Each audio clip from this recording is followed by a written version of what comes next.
Long ago, before anyone living now was born, a ship called the Pioneer carried thousands of people to a faraway world. That world was called Eris-9. The people were full of hope. They thought Eris-9 would become a new Earth. They built tall buildings and green farms under a sky that looked purple in the evening. For almost 20 years, the colony sent messages home. The leaders on Earth felt proud. But then, one day the messages stopped. No one knew why. No more voices. No more signals. Only silence. At first, people thought it was just a broken radio. Later, they started to believe something worse had happened. A disease, maybe, or war. But no rescue ship ever went to look. Other crises came. New wars. People forgot Eris-9, as if it had never existed. 200 years later, a ship called Starfire moved through dark space near the edge of human territory. Captain Rena sat in her chair on the bridge. She had dark hair tied back and a thin scar across her cheek from an old battle. Her crew was small, just 7 men and women who trusted her. With their lives, they were not supposed to be near Eris-9. Their mission was to deliver supplies to an outpost. But something called to Rena in her dreams. She kept seeing a cold planet. With empty cities, she did not tell her crew about the dreams. They would think she was crazy. One quiet night, while the ship glided past a dead star, the radio officer lifted his head. His name was Levon. He had sharp eyes and never joked. His voice was tight when he spoke. "Captain," he said, "I am picking up." Something Rena turned. "What is it?" "A signal. Very old. Very weak." "From where?" Levin swallowed. "Eris-9. Everyone on the bridge went still. For a moment, it was as if the whole ship held its breath. "Play it," Rena ordered. The speakers crackled. There was only static at first. Then a woman's voice came, broken and tired. "We, forgotten. Help us, please. We still here." Then, silence again. No one spoke. Rena felt a shiver crawl up her back. She knew what she had to do, but she also knew the risk. Eris-9 was a forbidden zone. The old star charts had big red letters across them. "Do not approach." "Dangerous," her second in command. A tall man named Soren cleared his throat. "Captain, this is not our problem. The colony is dead." That could be an echo, a ghost signal. Shook her head. "You heard her? We are still here. Those were not ghosts." "But command will court-martial us if we change course," Soren warned. Rena looked at the stars outside the window. Cold, uncaring stars. She thought of all. The people who died waiting for help that never came. She could not let that happen again. "We are going," she said softly. The crew exchanged nervous looks, but they trusted Rena. No one argued again. Levin set the coordinates. The ship began to turn toward Eris-9. As it moved, the weak signal returned, whispering again and again, "Forgotten. Please, still here." Soren sighed. Even if someone survived, how can they last 200 years? No one answered. The journey took 6 hours. Rena sat alone in her chair, staring at the planet on the main screen as it grew bigger. Eris-9 looked peaceful from orbit. Clouds drifted over brown land. Black oceans glimmered under the star. But Rena felt no peace. The dreams had shown her something terrible waiting on the surface. When they reached orbit, Levin tried to scan the cities. "I am getting strange. Readings," he said. "Buildings intact. Power is on. But no life signs. How can that be?" Soren whispered. Rena didn't answer. They moved closer. Lights still glowed in empty towers. Streets lay silent, filled with old vehicles. It was as if people had simply walked away and never returned. Levon adjusted the radio. The same voice came again. "Help us." Then, just for a second, another voice deep and cold spoke over it. "You should not have come." The signal cut. Everyone froze. Rena felt her heart beating fast. Something was down there. Something alive, and it did not want them to come closer. But it was too late to turn back. The Starfire hovered above Eris-9 like a silent guardian. Inside the ship, the crew prepared to land. No one spoke much. The strange message still echoed in their minds. Captain Rena stood in the main bay, checking her helmet and oxygen pack. Her hands were steady, but her thoughts were not. She kept remembering the second voice, cold and full of hate. You should not have come. Soren came to her side. His face was pale. Captain, I still think this is a mistake. Rena looked at him. I know you do, but we can't leave. If there are people down there, we must try. Soren nodded, though he did not look convinced. The landing party was 5 people. Rena, Soren, Levon, and to security officers, Dara and Quinn. They walked into the shuttle and strapped in. The engines roared to life, and the shuttle dropped. Slowly through the clouds, outside the window, they saw dark buildings rising like broken teeth. No lights in the upper towers now, no movement, no smoke. It was a dead city. Levin watched the scanner. Still no clear life signs, but power systems are working. That means someone is maintaining them, Rena said. Or something, Dara whispered. No one answered. The shuttle touched down on a wide street full of dust. The doors opened with a hiss. The wind smelled old and metallic, like forgotten air in a tomb. They stepped out carefully. Their boots left fresh prints on the gray ground. Overhead, a broken sign swung in the wind. The letters were faded, but Rena could still read them. Welcome to Hope City. Hope City. What a sad name, she thought. They walked slowly between abandoned vehicles. Some were still full of supplies. One car had a child's toy in the back seat, a stuffed bear with one eye missing. Rena felt her chest tighten. Levin, try the radio again, she said. He switched it on. Static. Then the same tired voice. We are here. Dara looked around quickly. Where? Why don't they come out? Soren raised his weapon. Because maybe they can't. Or maybe they don't want us to find them. They moved deeper into the city. Every building they passed was sealed shut. Metal doors locked, windows dark.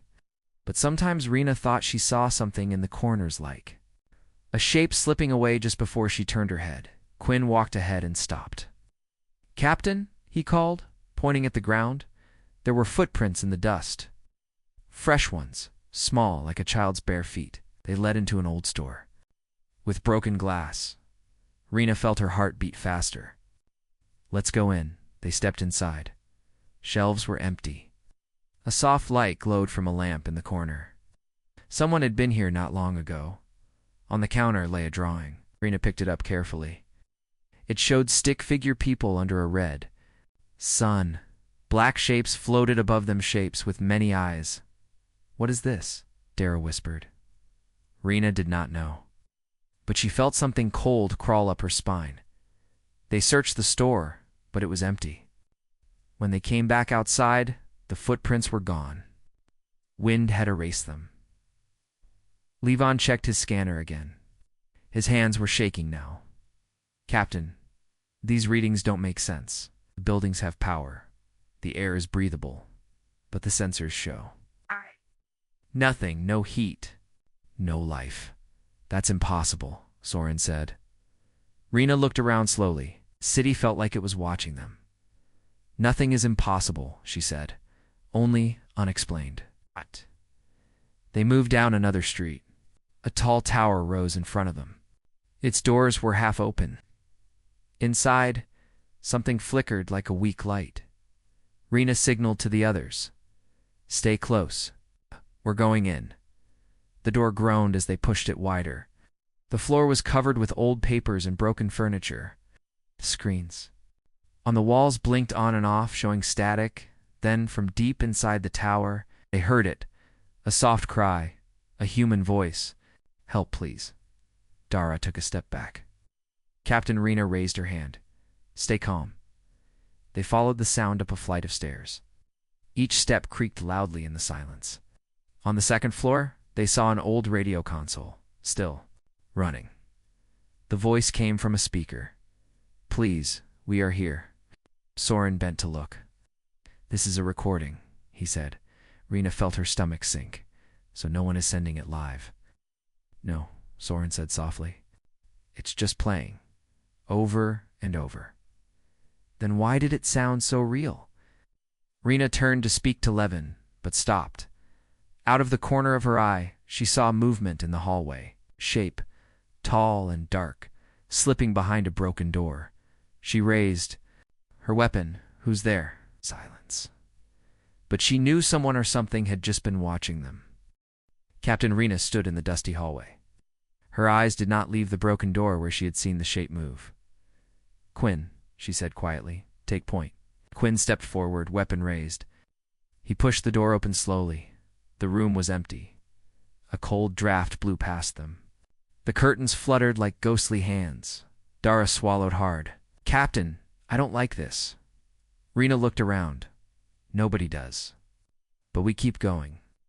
They searched the rest of the tower, floor by floor. Every room was silent and abandoned. Some had old beds. Others held piles of crates marked with the colony's emblem, a blue circle with a white star. On the top floor, they found something different. The walls were covered with writing in black paint. The words were rough, hurried, as if someone had written them in fear. "They watch us, they hunch us in the dark. We are not Alawana-Sorn. Read them out loud." His voice sounded very small in the empty space. Dara hugged herself. "What does it mean?" Dara touched the letters with her gloved hand. The paint was dry and cracked. Old, but not 200 years old. "Someone wrote this recently," he said. Levin's radio crackled. "Everyone jumped, Captain," he said quickly. "I'm picking up a power source below this building." "Very deep below?" "Yes, maybe a shelter." Rena felt a spark of hope. "Then that's where we're going." They found a metal hatch hidden behind a collapsed cabinet. It was locked tight with an old security code. Rena pulled out a small tablet. She connected it to the panel and waited. After a moment, a green light blinked on. The hatch unlocked with a heavy click. "Stay alert," she told her team, one by one. They climbed down the ladder.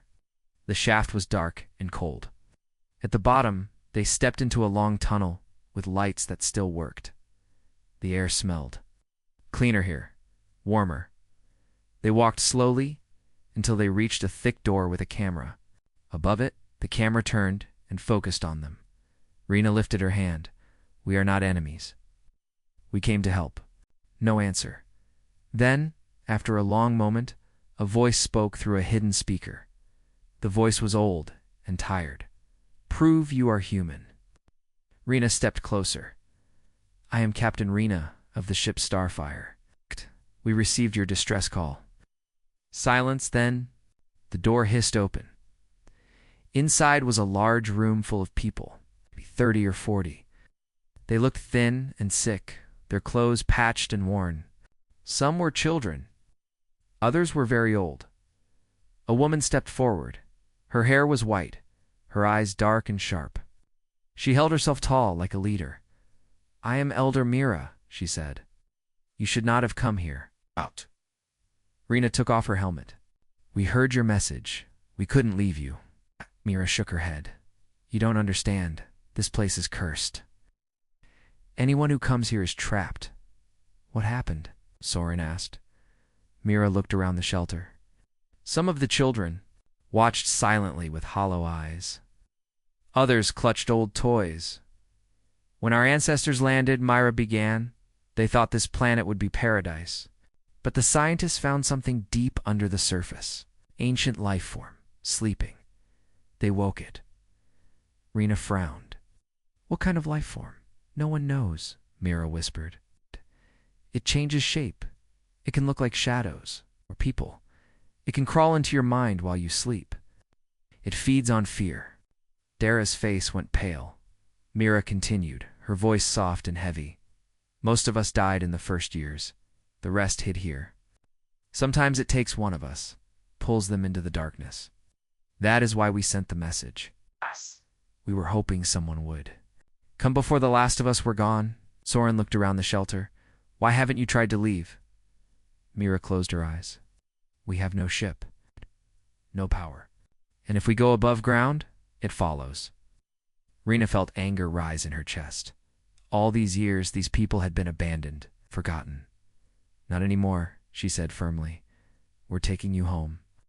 But Mira did not smile, only stared at Rena with tired eyes. "You don't understand," Mira said again. "It will never let you leave."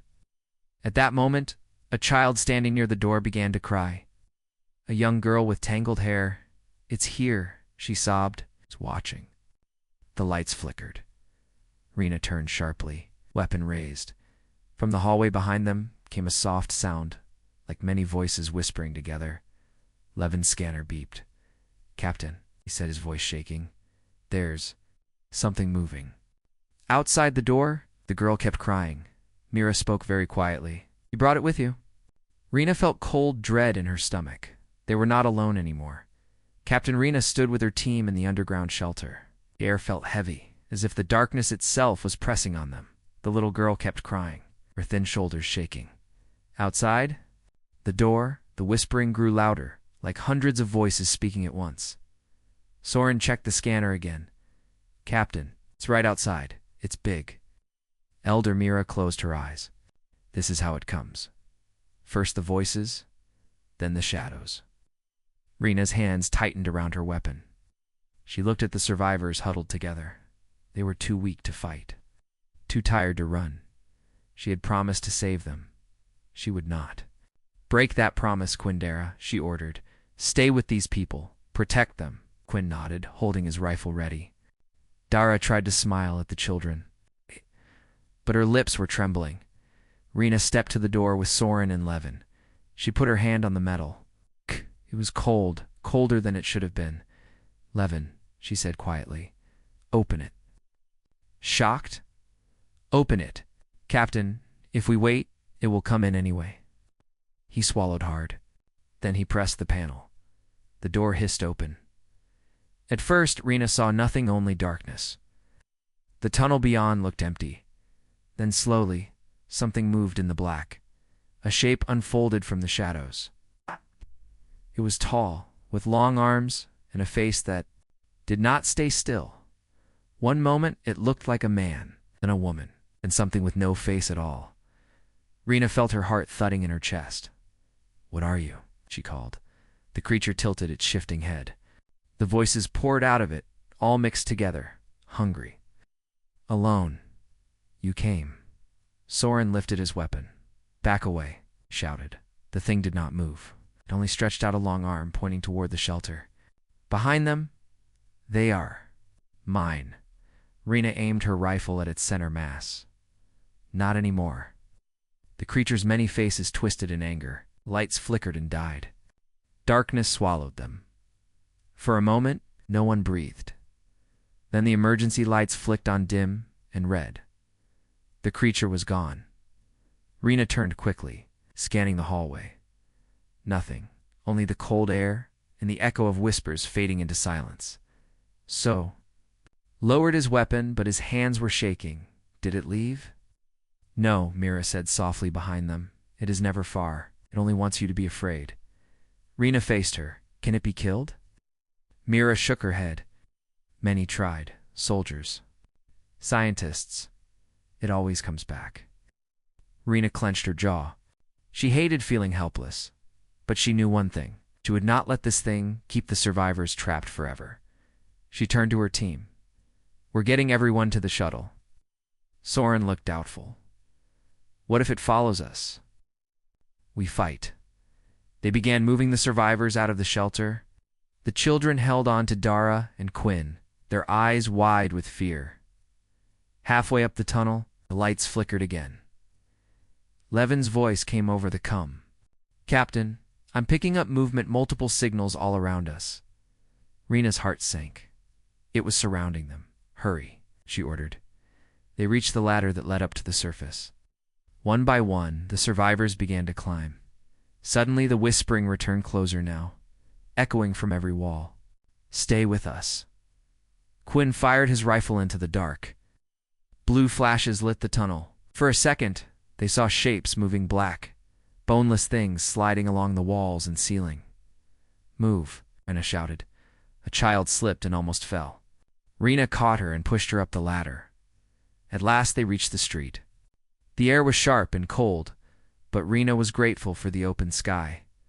The shuttle stood waiting, lights shining in the darkness. "Get aboard," she called. The survivors ran across the cracked pavement. Quinn and Dara covered them, weapons ready. Soren stayed beside Rena. His face was pale, but his voice was steady. "We can't take all of them in one trip." "We don't have a choice," she said. "Load everyone. We'll figure it out." Suddenly, the ground shook beneath them. A deep rumble rolled through the street. Levin's voice shouted over the cum. "Captain, something is coming up from below you." Rena turned. The pavement behind the shuttle cracked and split open. A dark shape rose out of the hole, taller than any building. With dozens of shifting faces, its many voices screamed in anger. "Mine, forever." Quinn fired at it. The bullets passed. Through like smoke, the creature stretched out along, black arm toward the shuttle. Rena felt a surge of cold dread. She raised her weapon, though she knew it would do nothing. She would fight anyway. The creature loomed over the street, black and shifting. Its faces turned to stare at every survivor. Its voices screamed and whispered all at once. "You belong to us." Captain Rena's heart pounded, but she kept her weapon aimed. "Get them on the shuttle," she shouted. Dara and Quinn pushed the last children up the ramp. The engines began to whine as Levin started the launch sequence. Sora stood beside Rena, his jaw tight. "Nothing hurts it," he said. Rena's mind raced.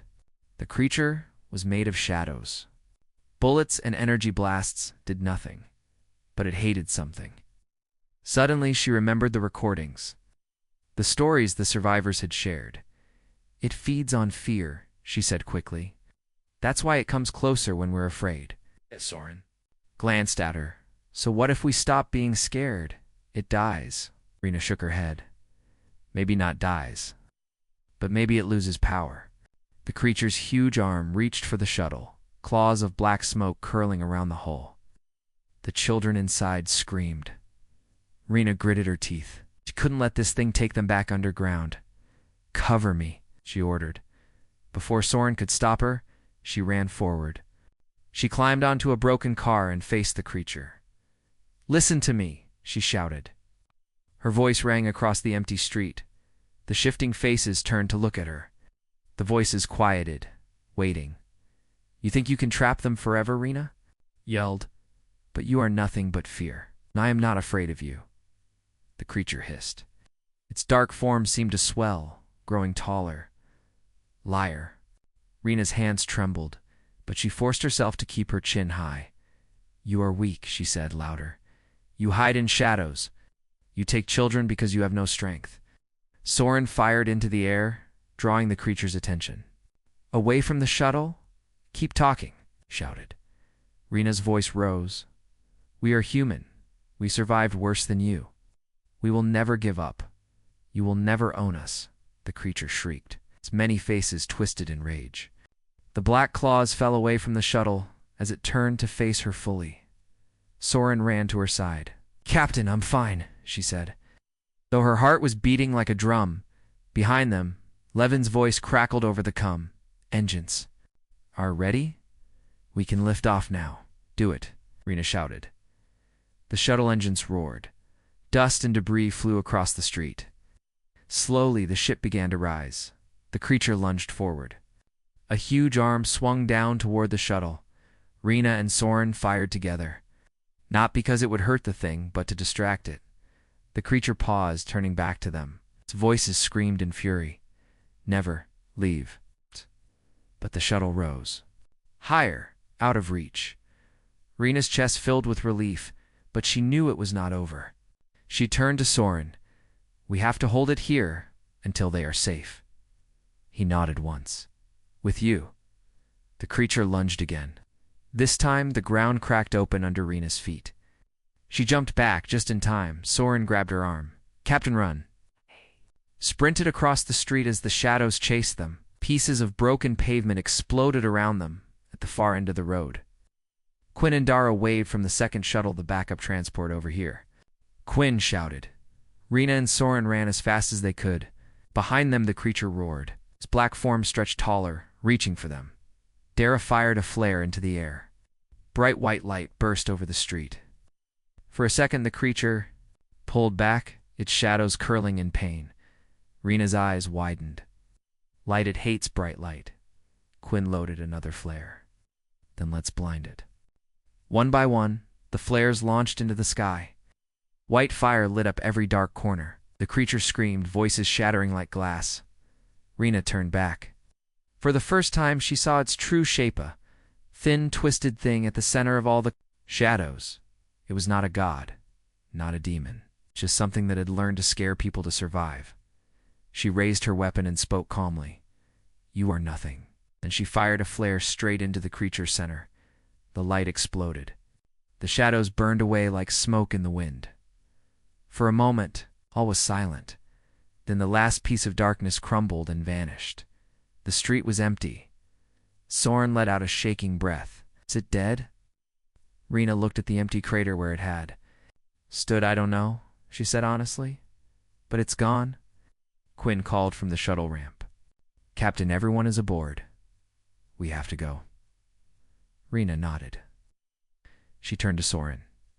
"Let's bring them home." They ran up the ramp together. As the shuttle lifted into the sky, Rena looked down one last time. The dead city of Eris9 grew smaller and smaller. Someday, maybe people would return and build something new. But for now, humanity had one. The shuttle engines rumbled as they left the cursed planet behind. Captain Rena sat in the front cabin, watching the gray clouds thin out until black space opened before them. The stars looked peaceful, as if nothing terrible had happened below, but her heart was not peaceful. Soren came to stand beside her. He held a tablet, reading the status reports. His voice was low. "Most of the survivors are stable," he said. "They're malnourished, but Dara is giving them nutrients and water." Rena nodded, her eyes still on the stars. "Good." He paused. "You did it. You kept your promise." Rena didn't answer right away. Her mind was back on the shadows, the voices, the black claws that almost dragged them all underground. She wasn't sure if the creature was really going to know or just hiding. She finally looked at Soren. "Plot a course for the Starfire. We need full medical help and supplies." Soren tapped the screen, sending the command. Course locked in. Now, the shuttle hummed softly as it accelerated into deep space. Behind them, the survivors sat close together. Some were wrapped in thermal blankets. Some held each other's hands. Elder Mira sat with the children around her. The youngest girl, the one who had cried when the creature came, was fast asleep in Mira's lap. When Mira looked up and saw Rena watching, she gave a small nod of thanks. Rena felt a warmth in her chest. She had seen so much fear in those people's eyes. Now for the first time she saw hope. Still, it would be a long journey home. Hours passed. One by one, the crew and survivors drifted into uneasy sleep. Rena stayed awake, checking the sensors. Again and again, she could not stop thinking about the thing they had fought. Was it truly dead? Would it find another way to follow them? At last she stood and walked to the back of the cabin. Mira was still awake, her dark eyes watching the stars through the viewport. Rena sat across from her. "You should rest," she said gently. Mira shook her head. "I have rested too long in the dark." They sat in silence. The engines thrummed softly. After a while, Mira spoke. Her voice was tired but calm. "My grandmother was born in that colony," she said. "She believed this world would be a paradise, a place to start again." Rena listened quietly, but Myra continued. "Paradise was only an illusion. It was always there, waiting. We built our homes above its prison. We did nothing wrong," Rena told her. "No one could have known." Myra sighed. "Perhaps. But many died because we were blind." Rena leaned forward. "You survived. You kept those children alive. You never gave up." Myra's eyes glistened, and neither did you. For a moment, there were no more words, just the quiet of space and the soft beeping of the ship. Then Soren's voice called from the front. "Captain, we have incoming." Rena stood fast. "What kind of incoming?" Soren's hands flew over the controls. "I don't know." A small object, moving fast, came out of nowhere. Rena felt her chest tighten. She walked to the sensors, staring at the green dot racing toward them. Can you identify it? She asked shook his head. No signal.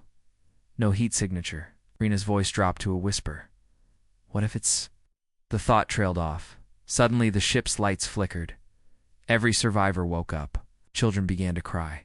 Mira hugged them close. Rena forced her voice to stay calm. Everyone stay in your seats. The shuttle kept flying. Soren checked the screen again. The green dot had vanished. He looked at Rena. Gone. She closed her eyes, breathing out slowly. Was it really gone? Or was it testing them? She turned to the survivors. It's all right, she said, though she wasn't sure she believed it. We're safe. Mira's voice was steady. Even if it followed, we will not run anymore. Rena met her gaze. In that moment, she knew they shared the same thought. Fear was its true weapon. If they refused to be afraid, it could not win. Soren leaned back in his chair. 2 hours until we reach the Starfire. Medical teams will be waiting. Rena nodded. Good. But inside, she made a quiet promise. If the creature had survived, she would be ready. Humanity would never leave these people to suffer alone again. She looked around the cabin at the tired faces, the small hands gripping blankets. They had been doomed and forgotten, but not anymore. The shuttle glided into the docking bay of the Starfire, humanity's largest rescue ship. Bright lights filled the hangar, and dozens of medics stood ready. Captain Rena stood by the ramp as it lowered. Cool, clean air rushed inside, carrying the smell of metal and antiseptic. For a moment, she simply breathed. Feeling the weight in her chest ease, Soren touched her shoulder. We made it. She nodded. We did. The survivors began to step off the shuttle, blinking against the lights. Medics hurried forward with blankets and stretchers. Children were lifted gently and carried to waiting care stations. Elder Mira paused at the bottom of the ramp. She turned and looked back at Rena. Thank you, she said, her voice quiet but strong. Rena met her eyes. You are safe now. Mira inclined her head. Safe, but not healed. Rena knew what she meant. Some wounds were deeper than the body. A young officer ran up, saluting. Captain, the Admiral wants to see you in. Command, he says it's urgent. Rena frowned. Did he say why? No, ma'am. Only that it concerns the enemy. Her heart thudded. She glanced at Soren. Stay with the survivors. Make sure they get everything they need. Yes, Captain. Rena followed the officer through the long corridors of the ship. Everywhere she looked, she saw more survivors, people rescued from other lost colonies. All of them looked haunted, hollowed, dash-eyed. At last, she stepped into the command center.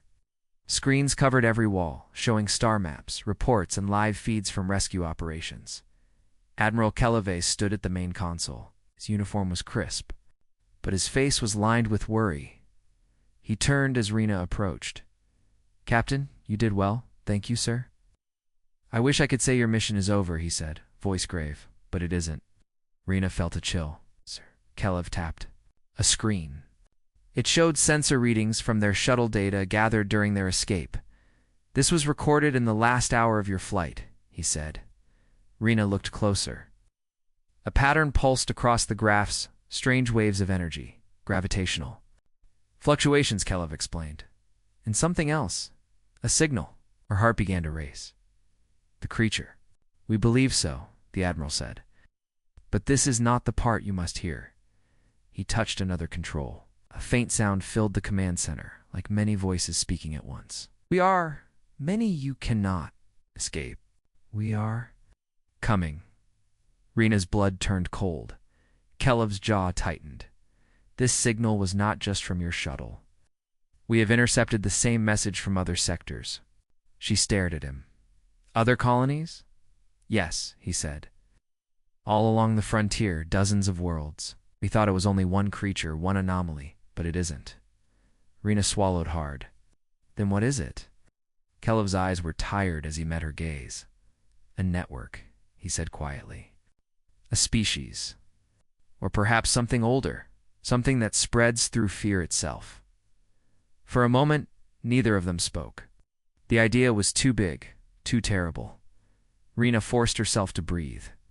If it is many, then fighting one was only the beginning. Kelev nodded. We need to understand it, Captain. We need everything you learned on Eris 9. She looked down at the data, the signals, the warnings. This is why they left the colony, she murmured. They didn't just want to survive. They wanted to warn us. Kelev's voice dropped.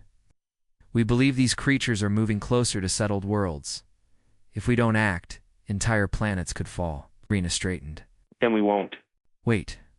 We'll find a way to stop them. He studied her for a long moment.